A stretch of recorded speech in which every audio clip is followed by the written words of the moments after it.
typical sock web which is found on the outside of the trees. What we'll do is we'll open this up now and have a look inside and see if there's anything in there.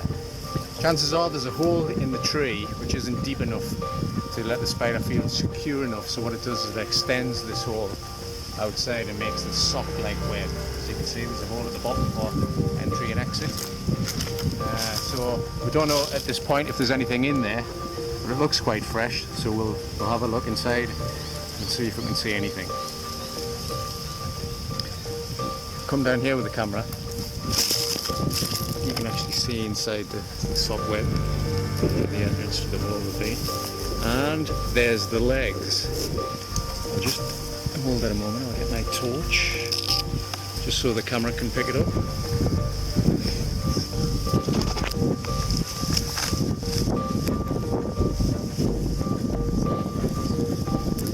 This looks like probably the biggest one we've seen so far today. I don't know if you can see, that's quite hard, but we'll try and get the spider out. Let me stop recording there now. Yeah, Let's remove all the silk, just so we can have a good look.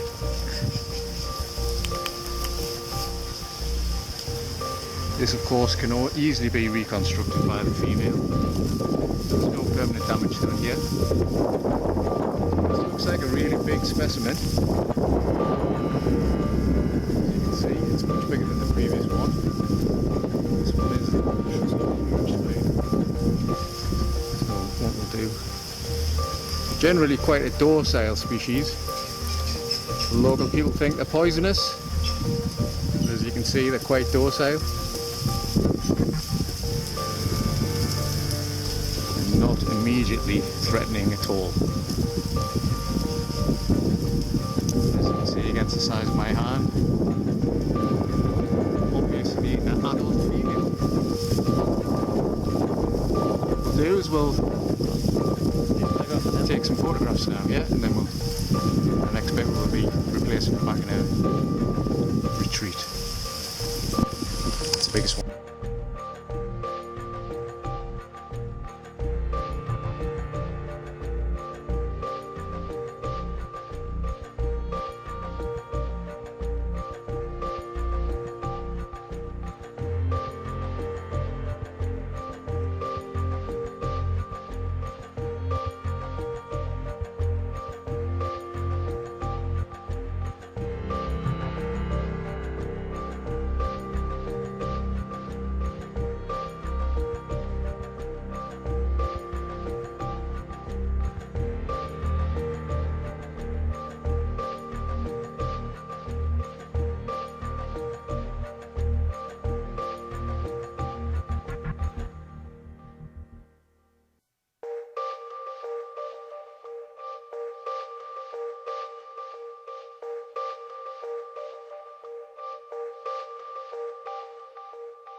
tree stump without any silk. Just trying to tickle it out to the top. I think it should be quite impressed, because I'm impressed. Here she comes. She's going to come right towards you. Hang on.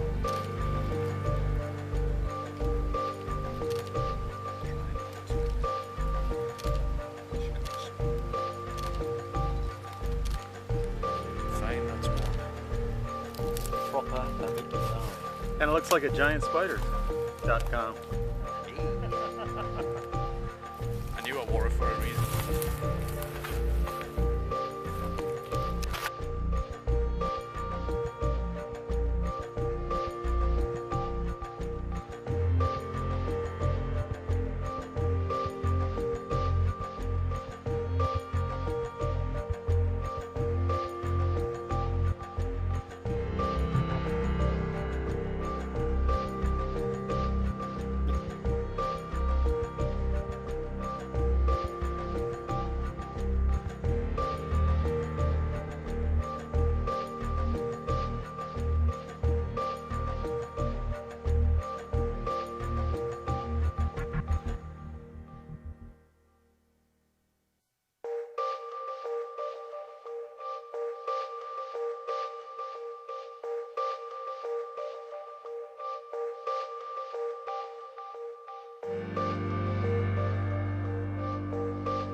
Now, when you're searching for Vicularia, every so often you get a real stroke of luck. Now, we've been checking out the roofs, checked out the toilet block, and I showed you those little tubes up in the joists, but come and have a look at this. This is a real beauty.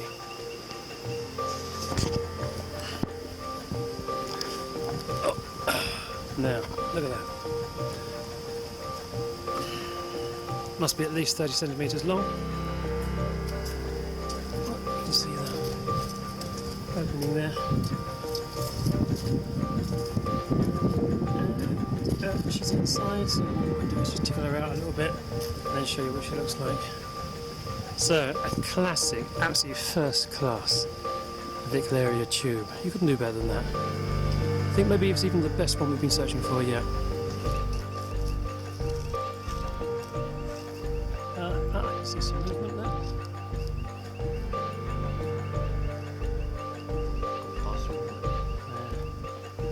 Here we go, some legs.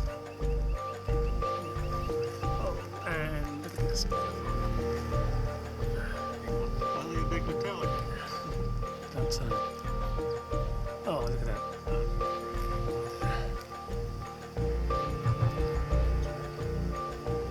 Comes here.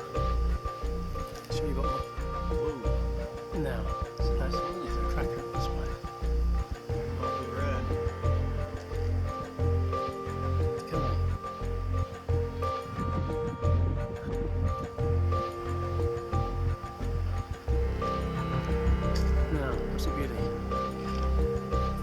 usually get some decent shots of this.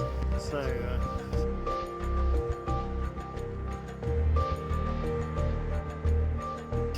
Andy's got the spider cupped in his hands. He's now going to return her to the silk tube. One of the things we've noticed is how close she is to the sun. The actual sun is really, really hot, and yet it's shining straight on to this silk tube. So it must be incredibly warm in there during this time of the day. But she seems fine. Obviously lived there for a long time. The silk down the bottom there looks to be quite old. So she's been there for a while.